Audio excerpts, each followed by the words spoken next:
Hello friends, movies all অ্যাবাউটে আপনাদের স্বাগত।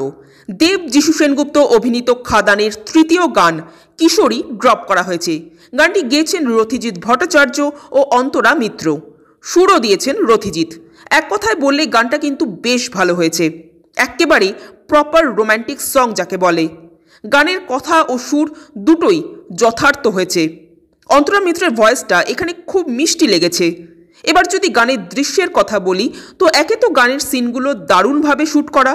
একটা সিন আছে নীল ব্যাকগ্রাউন্ডে সবাই লাল ড্রেস পরে থাকবে, সেটা টপ অ্যাঙ্গেলে হোয়াইট শট নেওয়া, সেই সিনটা জাস্ট দারুণ লাগলো। এই গানটা আমাদের ছোটোবেলার জিৎ বা দেবের সিনেমার কথা মনে করিয়ে দেয়। সেই সময় এইরকমই রোম্যান্টিক গান প্রচুর হতো, বাট সেই সময় ম্যাক্সিমাম গানই বিদেশে শ্যুট করা হতো, ফলে লোকেশনগুলো গানের ব্যাকগ্রাউন্ডগুলো বড্ড সিমিলার লাগতো।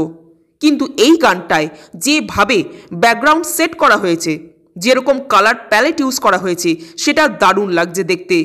দেব ইথিকার একটা ফ্রেশ জুটি বাংলা ইন্ডাস্ট্রি পেতে চলেছে, এবং সত্যি কথা বলবো এই জুটি কিন্তু একেবারে সুপারহিট জুটি। দারুণ মানিয়েছে দুজনকে একত্রে। ডান্সের কথা যদি বলি তো দেব ইথিকা দুজনের ডান্সই ভালো হয়েছে, তবে কিছু কিছু স্টেপ বড্ড বোকা বোকা লেগেছে। একটা সিনে দেব ঢোল বাজাচ্ছেন আর ইথিকা ঢোলের উপর অর্ধেক শরীরটাকে এলিয়ে দিয়েছেন। সিনটাকে এতক্ষণ ধরে স্টে করে রাখার কি প্রয়োজন ছিল জানি না, কারণ এই ধরনের সিনগুলো কিন্তু ফার্স্ট কাটেই বেশি ভালো লাগে।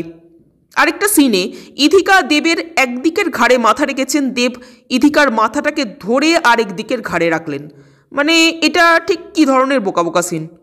এই গানটার মধ্যেও ওই রাজার মতো প্রচুর ডান্স স্টেপ একসাথে দেখিয়ে দেওয়ার একটা টেন্ডেন্সি দেখা গেল।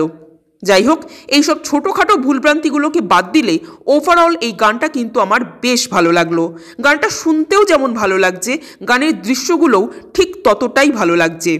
আপনাদের গানটা কেমন লেগেছে কমেন্ট করে জানাবেন, আর আমাদের ভিডিও ভালো লেগে থাকলে প্লিজ লাইক শেয়ার ও সাবস্ক্রাইব করতে ভুলবেন না। Thank you.